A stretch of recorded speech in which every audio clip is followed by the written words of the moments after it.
নমস্কার দর্শক বন্ধু, আশা করি সব ভালো আছেন। তো আমি আবার চলে আসলাম সেই বাগানটা, যে বাগানটা আমি নিয়মিত ভিডিও আপনাদেরকে আপলোড করি। তো দর্শক বন্ধু, আজকে আমি যে বাগানটায় আমি এসেছি সেই বাগানটা কিন্তু নিয়মিত আপলোড করে থাকি আপনাদেরকে। তো আজকে আমি আপনাদেরকে দেখাবো আজকে যে জমিতে আমি এসেছি। আগেও ভিডিও দেখেছেন। তো এই যে বাগানটা দেখছেন, আজ কিন্তু এই যে জমিতে যে মাটানটা দেওয়া হচ্ছে, এটা কিন্তু লাস্ট মাটান, এরপরে আর মাটান দেওয়া হবে না।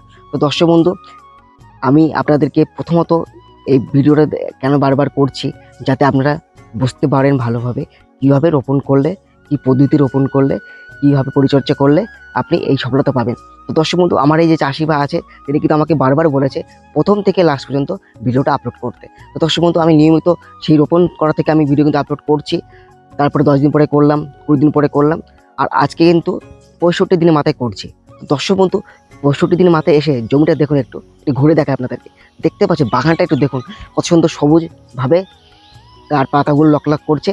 আর গাছের গোড়াগুলো দেখুন কত সময় মোটা। গাছের গোড়া যত মোটা হবে কিন্তু তার গাছের শক্তি বাড়বে, গাছের ফলটা ধারণ ক্ষমতা আরও বাড়বে। তো দর্শক বন্ধু, যে চাষি ভাই তিনি কিন্তু পরিশ্রম করেছেন এই বাগানটার জন্য, এই বাগানটার জন্য তিনি পরিশ্রম করেছেন, পরিশ্রম করে কিন্তু এই ফলটা পেয়েছেন। চাষি ভাই যদি পরিশ্রম না করে সফলতা পাবে না। তো দর্শক বন্ধু, সফলতা পেতে গেলে বাকি পরিশ্রম করতে হবে, এই সফলতা পাবেন। তো দর্শক বন্ধু, আমি আপনাদেরকে একটু ঘুরে দেখাই। এই যে পেঁপে গাছে দেখছেন, এটা কিন্তু পুরুষ গাছ।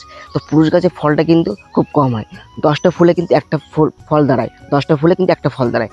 আর গাছটা দেখুন কত সুন্দর তার ফল দাঁড়িয়েছে, আর ফুল দেখুন কত সুন্দরভাবে ঝর্ণার মতো হয়ে দাঁড়িয়ে আছে। তো দর্শক বন্ধু, আমার পাশের যে একটা গাছ দেখাচ্ছি, এটা কিন্তু স্ত্রী গাছ। স্ত্রী গাছ যে কটা ফুল দাঁড়াবে সে কটাই ফল দাঁড়াবে। তো দর্শক বন্ধু, যেমন তার ফুল তেমন তার ফল। ফলের গঠনগুলো দেখুন, একটু পছন্দ গঠনভাবে পছন্দ গঠনটা হয়েছে ফলের। তো দর্শক বন্ধু, এটা কিন্তু জৈব পদ্ধতিতে সারটা বেশি ইউজ করা হয় এই জমিতে। জৈব পদ্ধতিতে সার ইউজ করলে কিন্তু জমির শক্তি বাড়বে, তার গাছের গ্রোথটা বাড়বে। আর গাছের গ্রোথ হলে কিন্তু ফলের গ্রোথটা বাড়বে। এটা হচ্ছে মাথায় রাখতে হবে, গাছের গ্রোথ হলে ফলের গ্রোথ বাড়বে। তো ফলের গ্রোথ করতে গেলে আগে গাছটাকে ঠিক করতে হবে। দর্শক বন্ধু, আমার যে চাষি ভাই যিনি আছেন, তিনি কিন্তু সঠিকভাবে তার নিয়ম মতোভাবে তার গাছকে পরিচর্যা করেছে। পরিচর্যা করার ফলে কিন্তু এই ফসলটা তিনি ফলাতে পেরেছেন। তো দর্শক বন্ধু, এই যে মাটানটা দেওয়া হচ্ছে, যেই জমিতে মাটান দেওয়া হচ্ছে, এটা কিন্তু লাস্ট মাটান। এরপরে আর দ্বিতীয়বার মাটান দেওয়া হবে না, যেহেতু গাছ কিন্তু আস্তে আস্তে বেড়ে চলেছে, তার আয়ত্তের রেখার বাইরে চলে যাচ্ছে। তাহলে এখন আর মাটানা দেওয়ার কোনো প্রশ্নই নেই। এখন শুধু তার প্রশ্ন হচ্ছে, এখন হচ্ছে বৃষ্টির সিজন, এখন বর্ষাকাল পড়ে গেছে। এখন শুধু একটা জিনিস ফলো রাখতে হবে, যাতে জমিতে জলটা না জমে। জমিতে জল জমলে কিন্তু প্রচুর ক্ষতি হয়ে যাবে, তার গাছের শিকড়গুলো নষ্ট হয়ে যাবে, গাছটা মারা যেতেও পারে। তো দর্শক বন্ধু, এই যে জমিটা দেখছেন, যে মাটান দেওয়া হচ্ছে, এই যে মাটান দেওয়ার সাথে সাথে এই যে নালাটা দেখছেন, এই নালাটা দিয়ে কিন্তু এই যে বৃষ্টির জলটা, সেই জলটা বেরিয়ে যাবে অন্য জায়গাতে। তো তাহলে এই জিনিসটা আগে মাথায় রাখতে হবে, জমিতে জলটা যেন একদমই না জমে। জমিতে জল জমলে কিন্তু বড় ক্ষতি হয়ে যেতে পারে। তো দর্শক বন্ধু, এটাও কিন্তু একটা বড় একটা চ্যালেঞ্জিং ব্যাপার। এটা কিন্তু সবসময় চাষি ভাইকে ফলো করতে হবে, যাতে বর্ষার টাইমে জমিতে একদম জলটা না জমে। তো দর্শক বন্ধু, বাগানটা কত সুন্দরভাবে দাঁড়িয়ে আছেন দেখতে পাচ্ছেন। বাগানটা কিন্তু সুন্দরভাবে পরিচর্যা করে রেখেছেন চাষি ভাই। দর্শক বন্ধু, আমি বাকি বক্তব্য আমি চাষি ভাইয়ের কাছ থেকে আপনারা আগেও বক্তব্য শুনেছেন, যেহেতু এটা লাস্ট মাটান দিচ্ছে জমিতে, এই জন্য বক্তব্যটা চাষি ভাইয়ের কাছে শুনবো। আর কবে থেকে ফলটা তিনি পুরোপুরি প্রপারলি বাজারে ক্রয় করতে পারবেন সেটাও শুনে নেবো। তো চলুন দর্শক বন্ধু, যাওয়া যাক।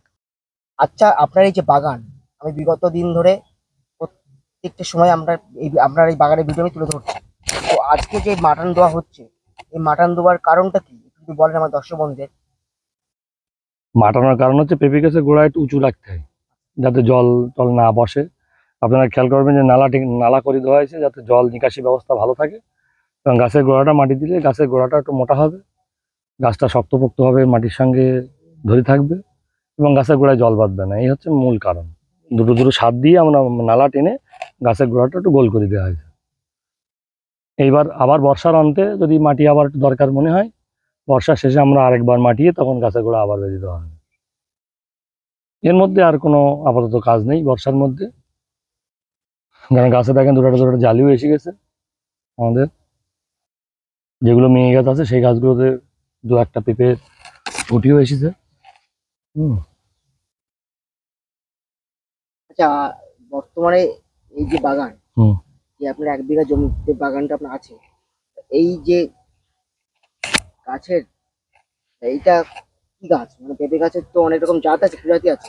এখন এর যে বৈজ্ঞানিক কি নাম সঠিক বলতে পারে না, আমরা দীর্ঘদিন যাবতে আমাদের নিজেরাই বীজ রাখি, মানে নিজেদের গাছের পছন্দসই যে পেঁপেটা দেখে আমাদের পছন্দ হয় আমরা সেই গাছের বীজ রেখেই চারা করা হয়।